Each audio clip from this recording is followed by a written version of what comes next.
മറ്റുള്ളവർക്ക് മാതൃകയായിട്ടുള്ള വ്യക്തികളെക്കുറിച്ച് നാം ഒരുപാട് കേൾക്കാറുണ്ട്.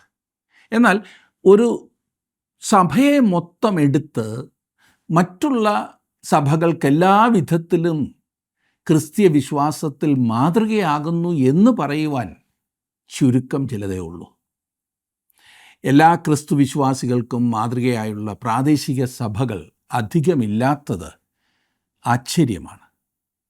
എല്ലാവർക്കും എല്ലാവിധത്തിലും മാതൃകയായുള്ള ഒരു കൂട്ടമായി തീരുവാൻ നാം ഓർത്തിരിക്കേണ്ട കാര്യങ്ങൾ എന്തെല്ലാമാണ്?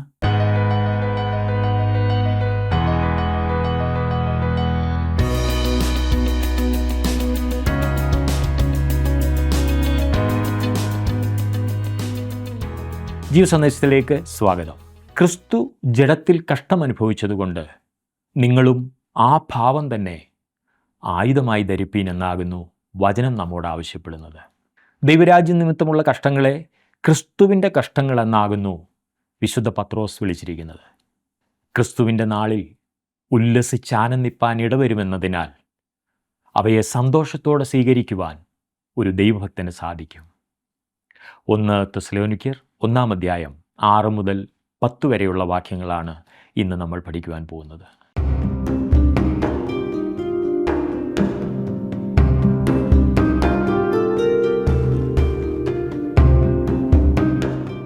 തെസ്സലോനിക്കർക്ക് എഴുതിയ 1-ാം ലേഖനം 1-ാം അധ്യായത്തിൻ്റെ 5-ാം വാക്യം വരെ നാം ചിന്തിച്ചു കഴിഞ്ഞു. ഇന്ന് 6 മുതലുള്ള വാക്യങ്ങൾ നാം ചിന്തിക്കുവാൻ ആരംഭിക്കുകയാണ്.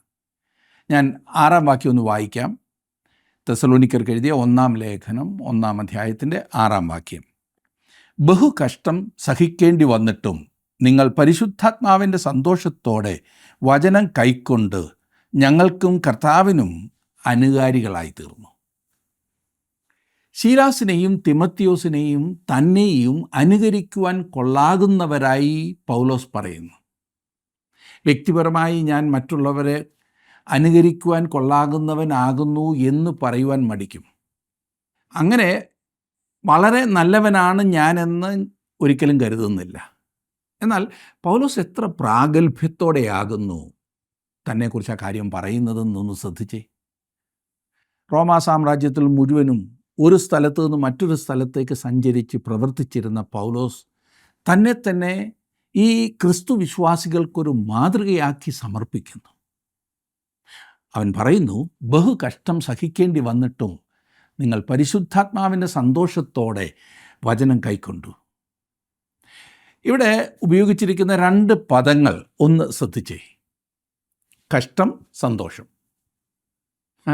ഒരിക്കലും ഒരുമിച്ച് പോകുവാൻ സാധ്യമല്ലാത്ത 2 പദങ്ങൾ. 2 ധ്രുവത്തിൽ നിൽക്കുന്നവയാണ് ഈ 2 പദങ്ങൾ. കിഴക്കും പടിഞ്ഞാറും പോലെ അകന്നവ. അവ ഒന്നൊന്നോട് ചേരില്ല. രാത്രിയും പകലും തമ്മിലുള്ള വ്യത്യാസം പോലെ, തണുപ്പും ചൂടും പോലെ അകന്നിരിക്കുന്നവ. നമുക്ക് ഒരുമിച്ച് പറയുവാൻ കഴിയുന്ന കാര്യങ്ങളല്ല അവ.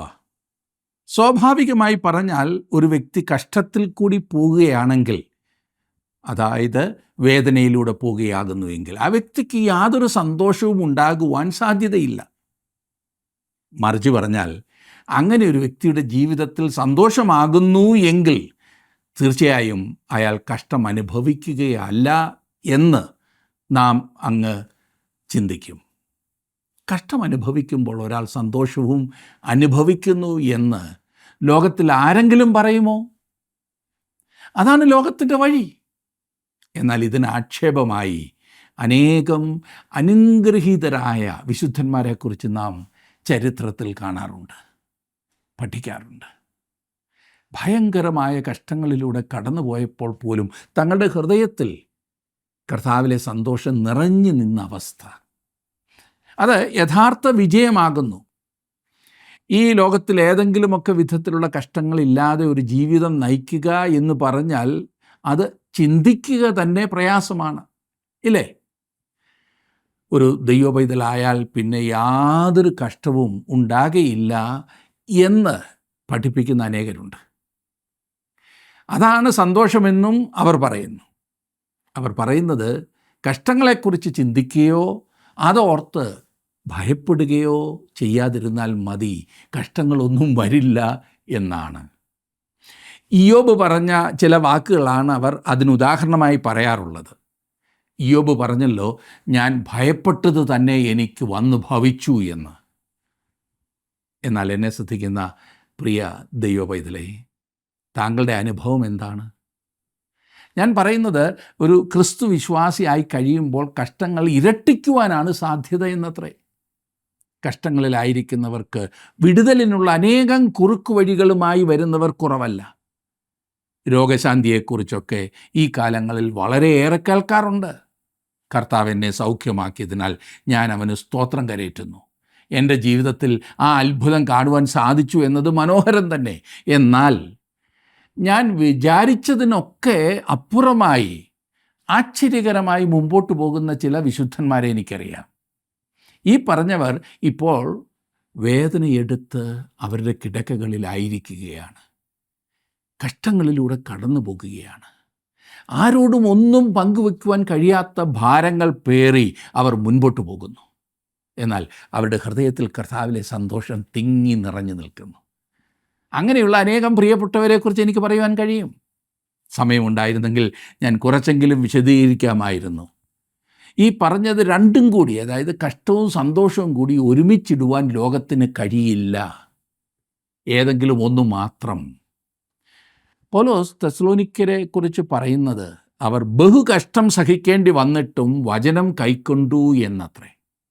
അവിടെ കഷ്ടങ്ങളും പീഡനങ്ങളും ഹൃദയവേദനകളും ഉണ്ടായിരുന്നു. എന്നാൽ അതേസമയം തന്നെ പരിശുദ്ധാത്മാവിൻ്റെ സന്തോഷവും ഉണ്ടായിരുന്നു. അതത്ര ജീവിതത്തിൻ്റെ കയ്പുള്ള മധുരം. മനസ്സിലായോ? വിചിത്രമായി തോന്നാം അല്ലേ? എന്നാൽ എന്തൊരു രസമാണെന്നറിയാമോ? ഒരു ക്രിസ്തു വിശ്വാസിക്ക് ജീവിതത്തിൽ കൈപ്പേറിയതും പുളിക്കുന്നതുമായ അനുഭവങ്ങൾ ഉണ്ടായി എന്ന് വന്നേക്കാം. അതേസമയം തന്നെ ഹൃദയത്തിലും ജീവിതത്തിലും മധുരവും നിറഞ്ഞു നിന്നേക്കാം. ജീവിതത്തിൻ്റെ കൈപ്പേറിയ അനുഭവങ്ങളിലും സന്തോഷിക്കുന്ന ഒരു ഹൃദയം ഒരു ദൈവവൈതലിന് മാത്രമേ അത് സാധിക്കൂ എന്ന് ഞാൻ പറഞ്ഞാൽ നിഷ്പക്ഷമായി തന്നെയാണ് ഞാൻ പറയുന്നത്. ശാരീരികമായ വേദനകളുടെ മധ്യേ, അപവാദങ്ങളുടെ മധ്യേ, പ്രതിസന്ധികളിൽ പ്രതീക്ഷയോടെ മുന്നേറുന്ന അനുഭവം. അതെ, ഈ അനുഭവം നമുക്ക് നൽകുന്നത് ദൈവത്തിലുള്ള ആശ്രയം ഒന്നു മാത്രമാണ്. തെസ്സലോനിക്കർക്ക് എഴുതിയപ്പോൾ പൗലോസ് വെളിപ്പെടുത്തിയത്, ഞങ്ങളുടെ സുവിശേഷം വചനമായി മാത്രമല്ല, ശക്തിയോടും പരിശുദ്ധാത്മാവോടും ബഹുനിശ്ചയത്തോടും കൂടെ ആയിരുന്നു നിങ്ങളുടെ അടുക്കൽ വന്നത് എന്നത്രേ. വാക്ചാതുര്യത്തോടെ പ്രസംഗിക്കുവാൻ കഴിഞ്ഞാൽ പോലും അത് ജീവിതങ്ങളെ രൂപാന്തരപ്പെടുത്തണമെന്നില്ല. ശക്തിയോടും പരിശുദ്ധാത്മാവോടും ബഹുനിശ്ചയത്തോടും കൂടെ ആയിരിക്കണം നാം ദൈവവചനം അറിയിക്കേണ്ടത്. ഇന്ന് അനേകരും ഇതൊരു തൊഴിലായി മാത്രം കാണുന്നതിനാൽ അതിനകത്ത് ഒരു ശക്തിയും കാണാറില്ല, ഒരു നിശ്ചയവുമില്ല, അതുകൊണ്ട് തന്നെ ഫലവുമില്ല. ഈ അവസ്ഥയ്ക്കൊരു മാറ്റമുണ്ടായേ മതിയാകൂ സുഹൃത്തെ. ഇനി അടുത്ത വാക്യത്തിലേക്ക് വരാം, 7-ാം വാക്യം. അങ്ങനെ നിങ്ങൾ മക്കദോന്യയിലും അഖായയിലും വിശ്വസിക്കുന്നവർക്കെല്ലാവർക്കും മാതൃകയായി തീർന്നു. മക്കദോന്യയിലും അഖായയിലും എന്ന് പറയുമ്പോൾ ഇത് മഹാനായ അലക്സാണ്ടർ ചക്രവർത്തിയുടെ സാമ്രാജ്യമായിരുന്ന ഗ്രീസോ മാസിഡോണിയയുടെ യൂറോപ്യൻ ഭാഗത്തെ സൂചിപ്പിക്കുന്നതാണ്. ഏതാനും മാസങ്ങൾ മാത്രം പ്രായമുള്ള തെസ്സലോനിക്കയിലെ സഭ മറ്റെല്ലാ സഭകൾക്കും ഒരു മാതൃകയായിരുന്നു എന്നാണ് ഇവിടെ പറയുന്നത്. അവരുടെ ഈ സാക്ഷ്യം എത്ര മഹത്വകരമാണ്, മനോഹരമാണ്. മറ്റുള്ളവർക്ക് മാതൃകയായിട്ടുള്ള വ്യക്തികളെക്കുറിച്ചൊക്കെ നാം കേൾക്കാറുണ്ട്. എന്നാൽ ഒരു സഭയെ മൊത്തം എടുത്ത് മറ്റുള്ള സഭകൾക്ക് എല്ലാ വിധത്തിലും ക്രിസ്തീയ വിശ്വാസത്തിൽ മാതൃകയാകുന്നു എന്ന് പറയുവാൻ ചുരുക്കം ചിലതേ ഉള്ളൂ. എല്ലാ ക്രിസ്തു വിശ്വാസികൾക്കും മാതൃകയായുള്ള പ്രാദേശിക സഭകൾ ഇന്നധികം ഇല്ലാത്തത് വളരെ ശോചനീയമാണ്. നമ്മുടെ നാട്ടിൽ ഈ വിഷയത്തെ ഓർത്ത് നാം വളരെയേറെ പ്രാർത്ഥിക്കേണ്ടതുണ്ട് സുഹൃത്തെ. നാം നമ്മുടെ സഭാവിഭാഗങ്ങളെ മാതൃകയുള്ള സഭകളാക്കി തീർക്കുവാൻ, അത് അങ്ങനെ ആയിത്തീരുവാൻ പ്രോത്സാഹിപ്പിക്കേണ്ടതുണ്ട്, അതിനുവേണ്ടി അധ്വാനിക്കേണ്ടതുണ്ട്. 8-ാം വാക്യത്തിൽ നാം വായിക്കുന്നത്, നിങ്ങളുടെ അടുക്കൽ നിന്ന് കർത്താവിൻ്റെ വചനം മുഴങ്ങിച്ചെന്നത് മക്കദോന്യയിലും അഖായയിലും മാത്രമല്ല, എല്ലായിടവും നിങ്ങൾക്ക് ദൈവത്തിലുള്ള വിശ്വാസം പ്രസിദ്ധമായിരിക്കുന്നു. അതുകൊണ്ട് ഞങ്ങൾ ഒന്നും പറവാൻ ആവശ്യമില്ല. വിശുദ്ധ പൗലോസ് കണ്ടുപിടിച്ച ഒരു സത്യം, താൻ എവിടെല്ലാം സഞ്ചരിച്ചോ അവിടെയെല്ലാം തനിക്ക് മുമ്പായി തെസ്സലോനിക്ക സഭയുടെ മഹത്വം അറിഞ്ഞിരുന്നു എന്നാണ്. തെസ്സലോനിക്കയിലെ സഭയെക്കുറിച്ച് വിശ്വാസികൾ സംസാരിക്കുന്നുണ്ടായിരുന്നു. അതുകൊണ്ട് ഈ സഭയെക്കുറിച്ച് അവരോട് പൗലോസ് പറയേണ്ട ആവശ്യമൊന്നും ഉണ്ടായിരുന്നില്ല. ആ കാലത്ത് ഈ തെസ്സലോനിക്ക സഭയ്ക്കുണ്ടായിരുന്ന സൽപ്പേര് ഇത് വെളിവാക്കുന്നുണ്ട്. 9 10 വാക്യങ്ങളിൽ നാം കാണുന്നത്, ഞങ്ങൾക്ക് നിങ്ങളുടെ അടുക്കൽ എങ്ങനെയുള്ള പ്രവേശനം സാധിച്ചു എന്നും ജീവനുള്ള സത്യദൈവത്തെ സേവിപ്പാനും അവൻ മരിച്ചവരുടെ ഇടയിൽ നിന്ന് ഉയർപ്പിച്ച തൻ്റെ പുത്രനും വരുവാനുള്ള കോപത്തിൽ നിന്ന് നമ്മെ വിടുവിക്കുന്നവനുമായ യേശു സ്വർഗത്തിൽ നിന്ന് വരുന്നത് കാത്തിരിപ്പാനും നിങ്ങൾ വിഗ്രഹങ്ങളെ വിട്ട് ദൈവത്തിങ്കിലേക്ക് എങ്ങനെ തിരിഞ്ഞു വന്നു എന്നും അവർ തന്നെ പറയുന്നു. 3-ാം വാക്യം പഠിച്ചപ്പോൾ നാം ഇപ്പോൾ വായിച്ച ഈ വാക്യത്തെക്കുറിച്ചും ചിന്തിച്ചതായിരുന്നു. പൗലോസിനും ശീലാസിനും തിമത്തിയോസിനും അവരുടെ മധ്യത്തിലേക്ക് എങ്ങനെയുള്ളൊരു പ്രവേശനമാകുന്നു ലഭിച്ചതെന്ന് സാക്ഷിക്കുന്ന വിധത്തിലായിരുന്നു ഈ തെസ്സലോനിക്കരുടെ പ്രതികരണം. ആ പ്രതികരണം എന്തായിരുന്നു എന്ന് പൗലോസ് പറയുന്നു. ഒന്ന്, അവരുടെ വിശ്വാസത്തിൻ്റെ വേല. അത് അവർ എങ്ങനെ വിഗ്രഹങ്ങളെ വിട്ട് ദൈവത്തിങ്കിലേക്ക് തിരിഞ്ഞു എന്നതാണ്. അതാണ് വിശ്വാസത്തിൻ്റെ വേല. 2, സ്നേഹപ്രയത്നം. അത് ജീവനുള്ള സത്യദൈവത്തെ സേവിക്കുക എന്നുള്ളതാണ്. 3, പ്രത്യാശയുടെ സ്ഥിരത. അത് തൻ്റെ പുത്രൻ സ്വർഗത്തിൽ നിന്ന് വരുന്നത് കാത്തിരിക്കുക എന്നതാണ്. ഈ വാക്യം അല്പം കൂടി വ്യത്യസ്തമായ വിധത്തിലൊന്ന് കാണുവാൻ ഇനിയും ഞാൻ ആഗ്രഹിക്കുകയാണ്. വിശുദ്ധ പൗലോസ് തെസ്സലോനിക്കയിൽ എത്തിയപ്പോൾ താൻ തുടർന്നുള്ള ദിവസങ്ങളിൽ ചെയ്യുവാൻ പോകുന്ന പ്രസംഗ പരമ്പരയെക്കുറിച്ച് അവൻ പരസ്യം ചെയ്തില്ല. താൻ അന്യദൈവങ്ങളെ ആരാധിക്കുന്നതിനെതിരായി പ്രസംഗിക്കുമെന്നോ റോമൻ സാമ്രാജ്യത്തിലെ ദൈവങ്ങളായിരുന്ന അപ്പോളോ അതുപോലെയുള്ള ദൈവങ്ങൾക്കെതിരായോ വീനസിന് എതിരായോ താൻ പ്രസംഗിക്കുവാൻ പോകുന്നു എന്ന് പറഞ്ഞില്ല. എന്നാൽ പൗലോസ് തെസ്സലോനിക്കയിൽ വന്നപ്പോൾ അവൻ ക്രിസ്തുവിനെ പ്രസംഗിച്ചു. അവൻ ക്രിസ്തുവിനെ പ്രസംഗിച്ചപ്പോൾ അവിടുത്തെ ആളുകൾ മറ്റ് ദൈവങ്ങളെ ആരാധിക്കുന്നത് വിട്ട് ജീവനുള്ള ദൈവത്തിങ്കിലേക്ക് തിരിഞ്ഞു. ഈ ഭാഗത്തെ ശരിയായ പരിഭാഷ ദൈവത്തിങ്കിലേക്ക് തിരിഞ്ഞ് വിഗ്രഹങ്ങളെ വിട്ടു എന്നായിരിക്കണം. തമ്മിൽ എന്താണ് വ്യത്യാസമെന്നായിരിക്കും അല്ലേ? വളരെ വ്യത്യാസമുണ്ട്. അനുതപിച്ച് പാപങ്ങളെ ഏറ്റുപറയുന്നത് രക്ഷയ്ക്ക് അത്യന്താപേക്ഷിതമാണെന്ന് നാം ഈ കാലങ്ങളിൽ കേൾക്കാറുണ്ടല്ലോ. ഈ പ്രക്രിയയിലെ 2 പടികളായിട്ടാണ് ഏറ്റുപറച്ചിലും വിശ്വാസവും സാധാരണ പറയാറുള്ളത്. വാസ്തവത്തിൽ അവ രണ്ടും ഒരു പൊതിക്കെട്ടിലാകുന്നു. ഇവിടെ അത് രണ്ടും കാണുകയും ചെയ്യാം. പൗലോസ് ക്രിസ്തുവിനെ പ്രസംഗിച്ചപ്പോൾ അവർ ദൈവത്തിങ്കിലേക്ക് തിരിഞ്ഞു, വിഗ്രഹങ്ങളെ വിട്ടു.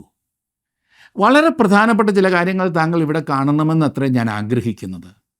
അവർ ദൈവത്തിങ്കിലേക്ക് തിരിഞ്ഞത് വിശ്വാസത്തിൻ്റെ വേലയാകുന്നു. അതത്രേ വിശ്വാസം ചെയ്തത്. അതാണ് അതിൻ്റെ അർത്ഥം. കർത്താവായ യേശു പറഞ്ഞു, യോഹന്നാൻ എഴുതിയ സുവിശേഷം 6-ാം അധ്യായത്തിൻ്റെ 29-ാം വാക്യത്തിൽ, ദൈവത്തിന് പ്രസാദമുള്ള പ്രവൃത്തി അവൻ അയച്ചവനിൽ നിങ്ങൾ വിശ്വസിക്കുന്നതത്രേ എന്ന്. ഈ മനുഷ്യർ ദൈവത്തിങ്കിലേക്ക് തിരിഞ്ഞ് വിഗ്രഹങ്ങളെ വിട്ടു. അതായത് അവർ വിഗ്രഹങ്ങളിൽ നിന്നും തിരിഞ്ഞു. അതെ, അതുതന്നെയാണ് ഏറ്റുപറച്ചിൽ. ദൈവത്തിങ്കിലേക്ക് തിരിയുന്നതിന് തൊട്ട് പിൻപേ സംഭവിക്കുന്നതാണ് ഏറ്റുപറച്ചിൽ, അനുതാപം. അതൊരിക്കലും ദൈവത്തിങ്കിലേക്ക് തിരിയുന്നതിന് മുൻപാകെയില്ല. മുൻപ് വരുന്നതൊക്കെ ഹൃദയപ്രകാരമുള്ളതല്ല. അവർ ദൈവത്തിങ്കിലേക്ക് തിരിഞ്ഞപ്പോൾ ഓട്ടോമാറ്റിക്കായി അവർ അന്യദൈവങ്ങളെ ഉപേക്ഷിച്ചു. നിങ്ങൾ നിങ്ങളുടെ കൈ ഉയർത്തി കൈവെള്ള മുഖത്തിന് അഭിമുഖമായി ഒന്ന് പിടിച്ചു നോക്കൂ. ഇനിയും കൈപ്പത്തി തിരിക്കുക. അങ്ങനെ തിരിച്ചപ്പോൾ കൈപ്പത്തിയുടെ പുറം നിങ്ങളുടെ മുഖത്തിന് അഭിമുഖമായി ഇല്ലേ?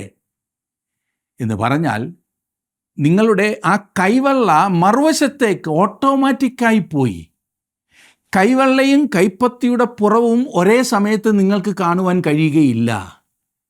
അതുപോലെ ക്രിസ്തുവിങ്കിലേക്ക് തിരിഞ്ഞു എന്ന് പറയുമ്പോൾ ക്രിസ്തുവിന് യോജിക്കാത്തതായി നമ്മുടെ ജീവിതത്തിലുള്ള എല്ലാറ്റിൽ നിന്നും തിരിയാതെ ആർക്കും ക്രിസ്തുവിങ്കിലേക്ക് തിരിയുക സാധ്യമല്ല. അങ്ങനെ ക്രിസ്തുവിന് യോജിക്കാത്തതായി നമ്മുടെ ജീവിതത്തിലുള്ള സകലതും വിടുന്നതാണ് അനുതാപം, മാനസാന്തരം അല്ലെങ്കിൽ ഏറ്റുപറച്ചിൽ. പാപത്തിൽ നിന്നുള്ള രക്ഷകനായി നാം യേശുക്രിസ്തുവിനെ ഉയർത്തിപ്പിടിക്കേണ്ടതുണ്ട്. താനൊരു നഷ്ടപ്പെട്ട പാപിയാകുന്നു എന്നൊരു മനുഷ്യൻ അറിയേണ്ടതുണ്ട്. ന്യായവിധി ദിവസം വരെ കുത്തിയിരുന്ന് തൻ്റെ പാപങ്ങളെ ഓർത്ത് കരയാവുന്നതാണ് വേണമെങ്കിൽ. അത് അവന് യാതൊരു ഗുണവും ചെയ്യാതിരിക്കുകയുമാകാം. തങ്ങളുടെ തെറ്റുകളെ ഓർത്ത് കരയുന്ന അനേകരെ എനിക്കറിയാം. എന്നാൽ അവർ ദൈവമക്കളല്ല. സ്വഭാവത്തിന് മാറ്റമൊന്നുമില്ല. എത്ര കഠിന ഹൃദയരും തെറ്റ് ചെയ്തിട്ട് അതോർത്ത് ദുഃഖിക്കാറുണ്ട്. എന്നാൽ പിറ്റേ ദിവസവും അവർ അതേ പണി തന്നെ ചെയ്യാൻ പോകും. കാരണം അവർ ഒരിക്കലും ക്രിസ്തുവിങ്കിലേക്ക് തിരിഞ്ഞിട്ടില്ല. ഒരു വ്യക്തി തൻ്റെ പാപത്തിൽ നിന്നും തിരിഞ്ഞിട്ടില്ല എങ്കിൽ അതിൻ്റെ അർത്ഥം ആ വ്യക്തി ക്രിസ്തുവിങ്കിലേക്ക് ഇതുവരെ തിരിഞ്ഞിട്ടില്ല എന്നത് തന്നെയാണ്.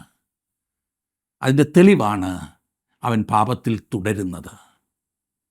സമയാസമയങ്ങളിൽ കരയുന്നവനാകാം, ഇനി പ്രസംഗിക്കുന്നവനാകാം, വളരെയേറെ ആധ്യാത്മീയ കാര്യങ്ങളിൽ വ്യാപൃതനാകാം.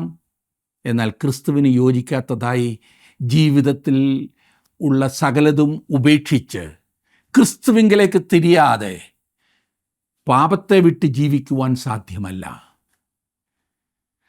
തെസലോനിക്കക്കാർ വിഗ്രഹങ്ങളെ വിട്ട് തിരിഞ്ഞപ്പോൾ ഇത്രയും കാലം വിഗ്രഹാരാധനയിൽ സമയം കളഞ്ഞതോർത്ത് അവർ കരഞ്ഞു കാണും.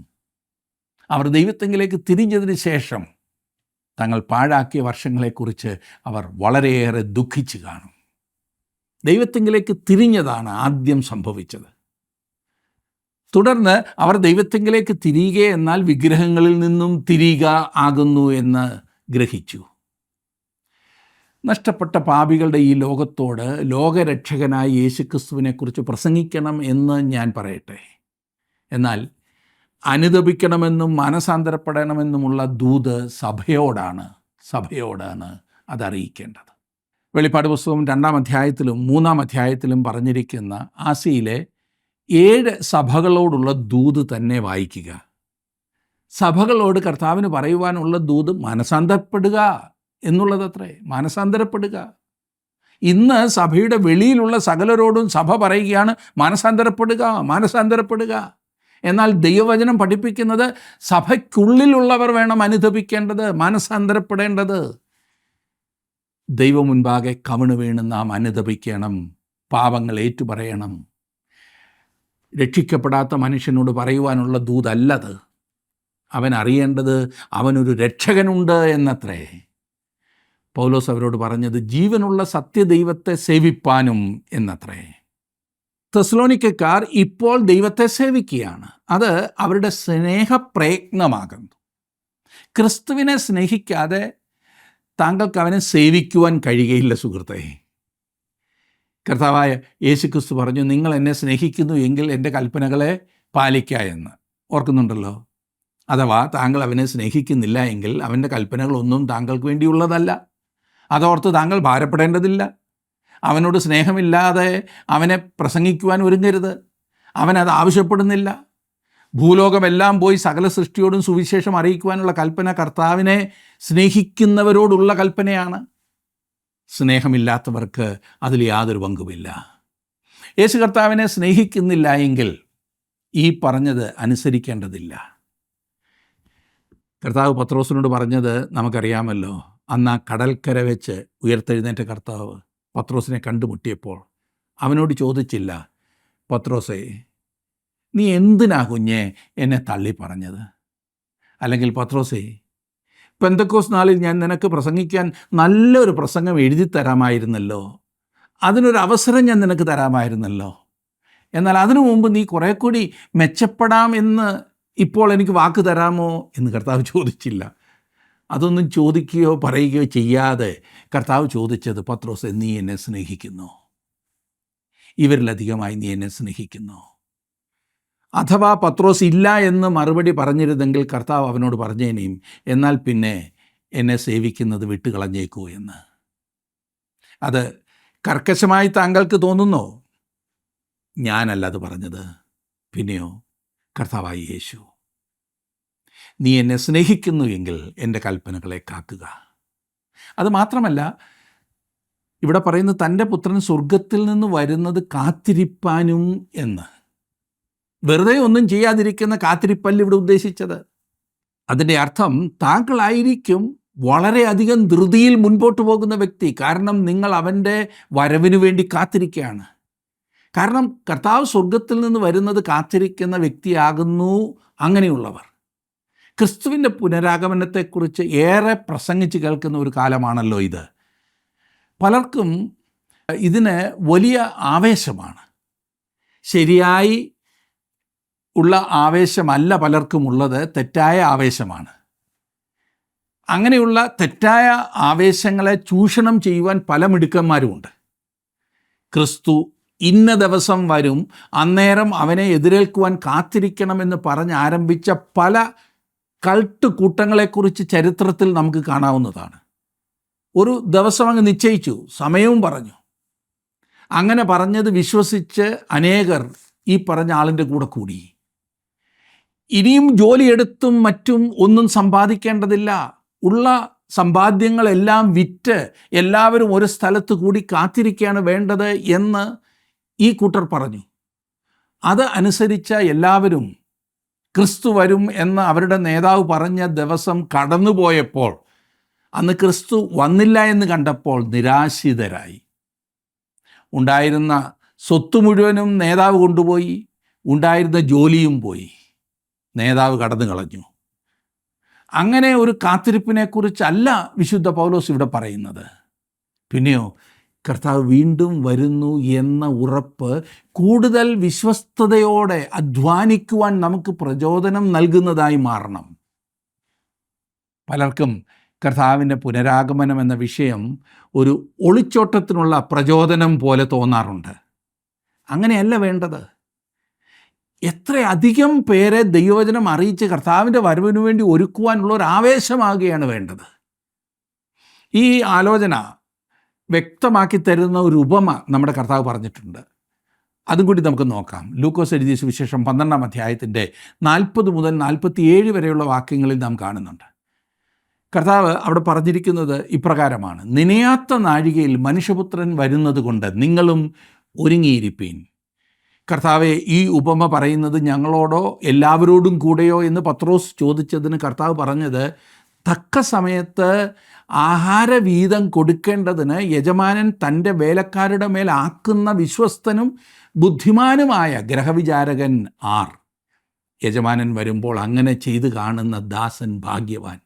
അവൻ തനിക്കുള്ള സകലത്തിനും അവനെ വിചാരകനാക്കി വെക്കും എന്ന് ഞാൻ സത്യമായിട്ടും നിങ്ങളോട് പറയുന്നു.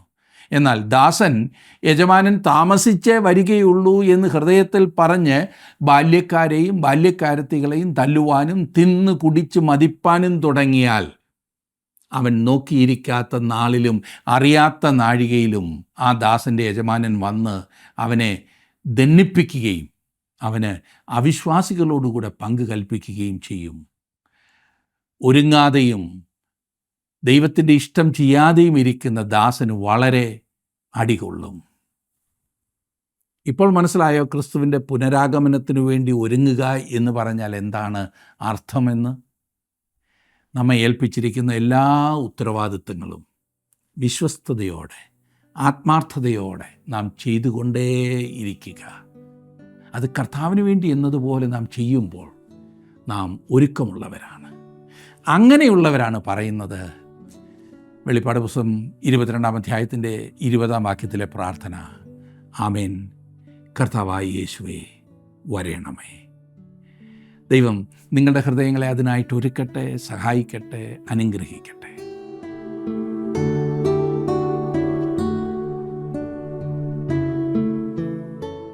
ദൈവത്തിങ്കിലേക്ക് തിരിയുന്ന ഒരു വ്യക്തിയിലുണ്ടാകുന്ന മാറ്റം സമൂലമായിരിക്കും. എന്നെ അനുഗമിക്കുന്നവൻ ഇരുളിൽ നടക്കാതെ ജീവൻ്റെ വെളിച്ചമുള്ളവനാകും എന്നാകുന്നു ക്രിസ്തു പറഞ്ഞത്. ഇരുളും വെളിച്ചവും പോലെ പ്രകടമായ മാറ്റം ദൈവത്തിങ്കിലേക്ക് തിരിയുന്ന ഒരു വ്യക്തിയിൽ നമുക്ക് ദർശിക്കുവാൻ സാധിക്കും. എഫെസ്യർക്ക് എഴുതിയ ലേഖനത്തിൽ പറയുന്നത്, മുമ്പേ നിങ്ങൾ ഇരുളായിരുന്നു, ഇപ്പോഴോ കർത്താവിൽ വെളിച്ചമാകുന്നു. കർത്താവിന് പ്രസാദമായത് എന്തെന്ന് പരിശോധിച്ചുകൊണ്ട് വെളിച്ചത്തിലുള്ളവരായി നടന്നുകൊള്ളുവീൻ എന്നാകുന്നു. അവങ്കിലേക്ക് നോക്കിയവർ നിശ്ചയമായും പ്രകാശിതരായിത്തീരും. കർത്താവ് നിങ്ങളെ അനുഗ്രഹിക്കട്ടെ.